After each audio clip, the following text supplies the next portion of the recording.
நம்ம சேனலில் சப்ஸ்கிரைப் பண்ணாதவங்க சப்ஸ்கிரைப் பண்ணிக்கோங்க. பக்கத்தில் இருக்க பெல் பட்டனை கிளிக் பண்ணுங்கள். Hi friends, welcome to minion சமையல். இன்றைக்கி நம்ம பனானா ஓட்ஸ் ஸ்மூத்தி தாங்க பார்க்க போகிறோம். அது எப்படி செய்யலாம், அதுக்கு தேவையான பொருட்கள் என்னென்னு வாங்க வீடியோக்குள்ளே போய் பார்க்கலாம்.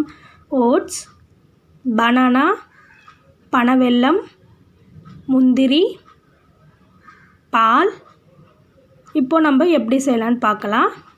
ஒரு ஜார் எடுத்துக்கோங்க. ஜாரில் வந்து 2 பேருக்கு தேவையான அளவு நீங்கள் ஓட்ஸ் போட்டுக்கோங்க. நீங்கள் எத்தனை பேருக்கு செய்ய போகிறீங்களோ அதுக்கேற்ற மாதிரி ஓட்ஸ் சேர்த்துக்கோங்க. அடுத்தது வந்து பனவெல்லம் சேர்த்துக்கலாம். பனவெல்லம் இல்லைன்னா நோ ப்ராப்ளம்ங்க, ஹனி சேர்த்துக்கோங்க. என்கிட்ட ஹனி இல்லாதனால தான் வந்து நான் பனவெல்லம் சேர்த்துருக்கேன். வந்து அடுத்தது வந்து முந்திரி சேர்க்க போகிறேன். முந்திரி தான் சேர்க்கணும்னு இல்லைங்க, வந்து பாதாம், பிஸ்தா உங்களோட இஷ்டம் தான். நட்ஸ் என்ன வேணாலும் சேர்த்துக்கலாம். இல்லை நீங்கள் 3 நட்ஸையும் நீங்கள் வந்து மிக்ஸ் பண்ணி போடுறீங்க அப்படின்னாலும் உங்களோட விருப்பம் தான். டேஸ்ட்டு ரொம்பவே நல்லாயிருக்கும். அடுத்தது பனானா சேர்த்துக்கலாம். பனானா வந்து பார்த்திங்கன்னா நான் ஒரு 1/2 hour கிட்ட வந்து ஃப்ரீஸ் பண்ணி எடுத்திருக்கேன். வந்து இந்த ஃப்ரீஸ் பண்ணி வச்சுருக்க பனானா வந்து நம்ம இதில் சேர்த்துக்கலாம். வந்து ஏன் நான் ஃப்ரீஸ் பண்ணி எடுத்திருக்கேன் அப்படின்னா வந்து உங்களுக்கு ஐஸ் டியூப் சேர்க்க வேண்டிய அவசியம் கிடையாது. இதுவே லைட்டாக சில்னஸோடு இருக்கும், குடிக்கலாம்.